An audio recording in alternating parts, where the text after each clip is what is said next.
नमस्ते, म मजिना राजोपाध्याय। तपाईहरुलाई आजको कक्षामा स्वागत छ।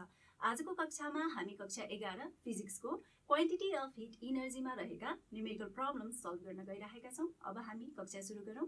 आजको कक्षामा हामी ट्रान्सफर अफ हिट इनर्जीमा न्यूमेरिकल प्रब्लम्स हेर्दै छौं। Question number 1, find the result of mixing 10 gram of ice at -8 degrees Celsius with 10 gram of water at 12 degrees Celsius. Specific heat of ice is 0.5 calorie per gram per degree Celsius and latent heat of ice is 80 calorie per gram. यसमा 10 gram of ice -8 degree Celsius है 10 gram of water at 12 degree सँग चाहिँ सेल्सियससँग mix गर्यो भने त्यसको result चाहिँ हामीले निकाल्नु पर्ने छ। र त्यसको लागि सबैभन्दा पहिले total amount of heat required to melt ice Q1 भनेको कति हुन्छ त भन्दाखेरि Q1 भनेको MI mass of ice specific heat capacity of ice कतिबाट कतिमा चेन्ज भयो -8 बाट 0 डिग्री सेल्सियसमा चेन्ज भयो भनेको 0 -8 गर्छौं plus mass of the ice into latent heat of the fusion of the ice LF. अब यसमा भ्यालु राख्दाखेरि mass of ice छ 10 ग्राम, specific heat capacity 0.5, 0 minus 8 भनेको 8 भयो plus mass of the ice छ 10 र latent heat भनेको चाहिँ 80 छ। अब यसलाई सम गर्दाखेरि आउने भ्यालु भनेको 840 क्यालोरी आउँछ। So total amount of heat required to melt the ice भनेको कति आयो त 840 क्यालोरी। त्यसैगरी amount of heat lost by the water, amount of heat lost by water कति आउँछ त भन्दाखेरि amount of heat lost by water, amount of heat lost by water. सो यो भनेको Q2 भनेको MW SW 12 minus 0 भनेको यसमा वाटरको इनिशियल टेम्परेचर चाहिँ 12 थियो। अब यसको हामीले फाइनल टेम्परेचर चाहिँ यो 0 डिग्री सेल्सियसमा चाहिँ आइससँग मिक्स गर्दाखेरि यसको फाइनल टेम्परेचर चाहिँ 0 डिग्री सेल्सियस पुग्यो भनेर हेर्छौं। र यसमा मास अफ द वाटर भनेको 10 र specific heat capacity of water 1 times 12 यो भनेको 120 क्यालोरी। अब as Q1 is greater than Q2 भन्दा चाहिँ Q1 चाहिँ धेरै छ। त्यो कारणले गर्दाखेरि जति अमाउन्ट वाटरले दिएको छ, जति अमाउन्ट अफ हिट वाटरले लस गरेको छ त्यो चाहिँ एकदमै कम भयो 120 क्यालोरी। के को लागि कम भयो त भन्दाखेरि सबै आइस हैन 10 ग्रामै आइसलाई मेल्ट गर्नको लागि चाहिँ त्यो क्वान्टिटी अफ हिट 120 क्यालोरी त कम भयो कम्पेरेटिभली। सबै अमाउन्ट अफ आइसलाई मेल्ट गर्नको लागि हामीलाई चाहिएको भनेको 840 क्यालोरी हो, जुन चाहिँ 120 भन्दा चाहिँ क्यालोरी भन्दा कम छ। त्यो कारणले गर्दाखेरि हामीले के भन्न सक्छौं त भन्दाखेरि total ice will not melt, it doesn't melt. Total ice does not melt. अब कति अमाउन्ट अफ आइस चाहिँ मेल्ट हुन्छ त हैन 120 क्यालोरीबाट कति अमाउन्ट अफ आइस चाहिँ मेल्ट हुन्छ त भनेर हामी सपोज गर्छौं।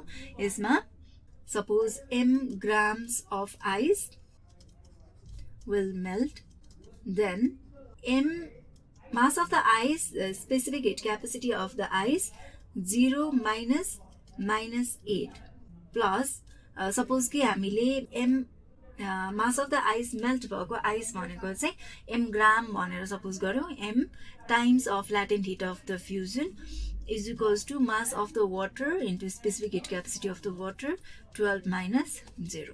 अब actual mass of the ice हामीलाई दिएको छ 10 र specific heat capacity 0.5 times of 8 र 120 क्यालोरी हिटले मेल्ट गर्ने आइस चाहिँ सपोज m छ र त्यो मेल्ट गर्ने भनेको चाहिँ 0 डिग्री आइसबाट 0 डिग्री वाटरसम्म चेन्ज गर्नको लागि दिएको हिट भनेको चाहिँ ल्याटेन्ट हिट अफ फ्युजन छ 80 इज इक्वल्स टु यो अमाउन्ट भनेको यति भनेको कति आउँछ त 120 क्यालोरी। सो यसमा चाहिँ हामीले 120 राख्न मिल्छ।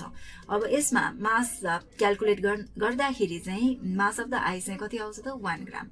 सो हामीले के भन्न सक्छौं त भन्दाखेरि चाहिँ कति अमाउन्ट अफ आइस मेल्ट भयो त भन्दाखेरि चाहिँ मेल्टेड आइस भनेको चाहिँ 1 ग्राम चाहिँ मेल्टेड आइस भयो 10 ग्राममा हैन 1 ग्राम मेल्ट आइस 1 ग्राम चाहिँ मेल्टेड आइस भए पछाडि अब final temperature of the mixture चाहिँ 0 डिग्री सेल्सियस हो र त्यो रिजल्टिङ मिक्सचरमा चाहिँ कति अमाउन्ट अफ वाटर हुनु पर्यो त भन्दाखेरि त्यसमा 11 ग्राम चाहिँ वाटर हुनु पर्यो 10 ग्राम पहिल्यै थियो आइस मेल्ट भएर 1 ग्राम मेल्ट भएर 10 + 1 11 ग्राम वाटर बन्यो र कति अमाउन्ट अफ आइस चाहिँ बाँकी भयो त भन्दाखेरि चाहिँ 1 ग्राम मात्र मेल्ट भयो 10 ग्राममा भने पछाडि ओन्ली 9 ग्राम अफ आइस चाहिँ बाँकी भयो so this is the result of the mixture Question number 2 मा रहेको छ from what height a block of ice be dropped in order that it may completely melt it is assumed that 20% of energy of fall is retained by ice L is equals to 80 calorie per gram यसमा एउटा ice ब्लकलाई completely melt गर्नको लागि कति हाइटबाट त्यसलाई खसाउनु पर्छ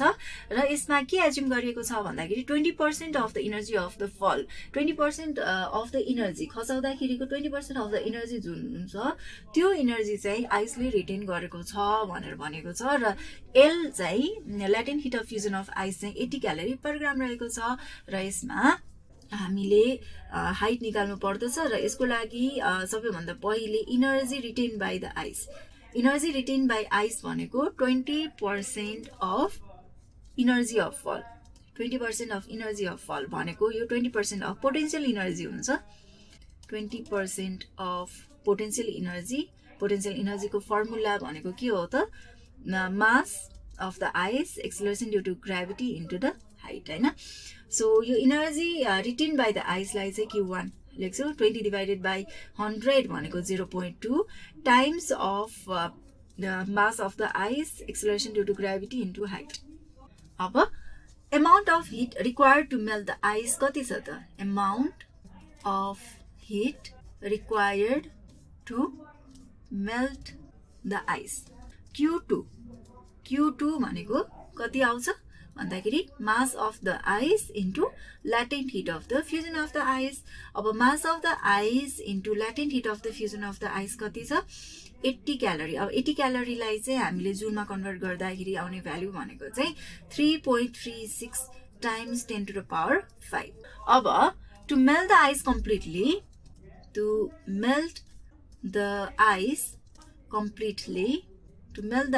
completely potential energy lost by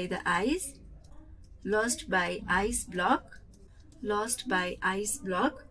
must be equal to latent heat of block of ice यसमा potential energy जुन आइसलाई कम्प्लिटली मेल्ट गर्नको लागि potential energy loss by the ice block चाहिँ ल्याटेन्ट हिट ब्लक अफ आइसको ल्याटेन्ट हिटसँग चाहिँ equal हुनु पर्यो त्यो भनेको चाहिँ Q1 should be equal to Q2 अब यसमा Q1 को भ्यालु भनेको 0.2 टाइम्स MIGH र Q2 भनेको चाहिँ mass of the ice into कति भयो त 3.36 times 10 to the power 5 mass of आइसलाई हामी क्यान्सल गर्न सक्छौं र जी को भ्यालु भनेको 10 मिटर पर सेकेन्ड स्क्वायर हुन्छ सो हाइट निकाल्नु पर्यो height is equals to 3.36 times 10 to the power 5 divided by g 0.2 times g भनेको 10 सो यहाँबाट आउने भ्यालु भनेको 168,000 metre so 1.68 times 10 to the power 5 metre भनेको चाहिँ हाइट आउँछ सो आइसलाई चाहिँ यति हाइटबाट ड्रप गर्दाखेरि आइस चाहिँ कम्प्लिटली मेल्ट हुन्छ थर्ड क्वेशनमा रहेको छ a क्यालोरीमिटर of mass 50 gram is filled one after another by water and kerosene. Water takes 4 minutes in cooling from 40 degrees Celsius to 32 degrees Celsius and kerosene takes 3 minutes in cooling through same temperature. If mass of water is 20 gram and that of kerosene is 30 gram, find the specific heat capacity of kerosene. Specific heat capacity of calorimeter भनेको 0.094 calorie per gram degree Celsius. यसमा mass of water दिएको छ 20 ग्राम र वाटरलाई time 4 minutes 40 degree Celsius बाट 32 degree Celsius सम्म कुल गर्नको लागि यसलाई कति टाइम लिएको छ 4 मिनट्स लिएको छ भनेको डी थीटा भनेको 40 बाट 32 डिग्री सेल्सियस 8 डिग्री सेल्सियस। त्यसै गरी मास अफ क्यालोरीमिटर दिएको छ यहाँ 50 ग्राम र यसको specific heat capacity of the calorimeter 0.094 calorie per gram degree Celsius. Mass of the kerosene दिएको छ 30 ग्राम र यसलाई कुल गर्नको लागि सेम रेन्ज अफ टेम्परेचरमा कुल भयो भनेको 40 बाट 32 डिग्री सेल्सियसमा नै कुल भयो र यसलाई कति टाइम लियो त भन्दाखेरि यसमा 3 मिनट्स लियो। टेम्परेचर चेन्ज कतिबाट कतिमा भन्दाखेरि 40 बाट 32 भनेको 8 डिग्री सेल्सियसमा नै चेन्ज भयो र यसमा हामीले specific heat capacity of the kerosene चाहिँ फाइन्ड आउट गर्नुपर्ने छ। यसको लागि rate of loss of heat by water and calorimeter. Rate of loss of heat by water and calorimeter in cooling from 40 degrees Celsius to 32 degrees Celsius in 4 minutes. 4 मिनटमा water र क्यालोरीमिटरले hit loss गर्दा 40 बाट 32 degree Celsius टेम्परेचरमा पुग्नको लागि कति amount of hit loss गर्यो त 4 मिनटमा भन्दाखेरि चाहिँ is equals to mass of water specific heat capacity of water times d theta plus mass of calorimeter times specific heat capacity of calorimeter times d theta divided by कति टाइममा 4 मिनटमा। So mass of the water भनेको 20 र specific heat capacity of water CGS-मा 1 calorie per gram per degree Celsius and d theta भनेको चाहिँ यसमा 8 plus mass of the क्यालोरीमिटर 50 gram specific heat capacity 0.094 र change in the temperature same नै भयो 8 divided by 4 र यो भनेको चाहिँ कति आयो त 197.6 divided by 4 calorie per metre आउँछ यति आउँछ। Similarly the rate of cooling of kerosene mass of the kerosene specific heat capacity of the kerosene d theta plus mass of calorimeter specific heat capacity of the calorimeter d theta divided by 3 मिनटमा। अब mass of the kerosene भनेको 30 specific heat capacity of the kerosene SK times d theta भनेको 8 plus mass of the calorimeter भनेको 50 times specific heat capacity of the calorimeter 0.094 times 8 divided by 3 र यो भनेको आउने value 240 times SK plus 37.6 divided by 3। अब यसमा के भनेको छ भन्दाखेरि केरोसिन र वाटरको रेट अफ कुलिङ चाहिँ सेम नै छ। त्यो कारणले हामीले के लेख्न मिल्छ त भन्दाखेरि since the rate of cooling is same then त्यो कारणले लेख्न मिल्ने भनेको यसमा 197.6 डिवाइडेड बाई 4 भनेको rate of loss of heat by water and calorimeter in cooling from temperature 40 degree Celsius to 32 degree Celsius in 4 minute is equals to केसँग equal हुन्छ त भन्दाखेरि rate of cooling of the kerosene भनेको कति आएको छ हाम्रो value 240 times SK plus 37.6 divided by 3. Therefore, SK भनेको SK is equals to 0.46 calorie per gram per degree Celsius. So, specific heat capacity of the kerosene भनेको यति आउँछ। हामी आजको कक्षाको अन्त्यतिर आइपुगेका छौं। जाँदा जाँदै तपाईहरुलाई निम्न गृह कार्य दिदैछु। आजको गृह कार्यको पहिलो प्रश्न रहेको छ from what height should a block of ice be dropped in order that it may melt completely। दोस्रो प्रश्न find the result of mixing 0.8 kg of ice at -10 degrees Celsius with 0.8 kg of water at 80 degrees Celsius.